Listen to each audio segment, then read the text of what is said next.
everybody, thanks for joining me today, and if you're new, please subscribe. Today I'm showing you how I created this beautiful trivet. It's a trivet that I'm going to use for wine, but you could use for whatever you like. And doesn't it match my beautiful painting here really well? It does, because I used some of the leftover paint from that painting to create this beautiful trivet. So keep watching.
Here it is up close. It is just stunning.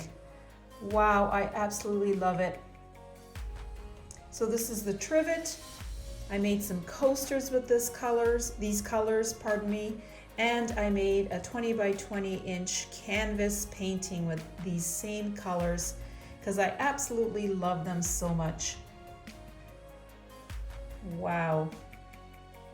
If you click on the link you see now, you could see more of my fluid pours.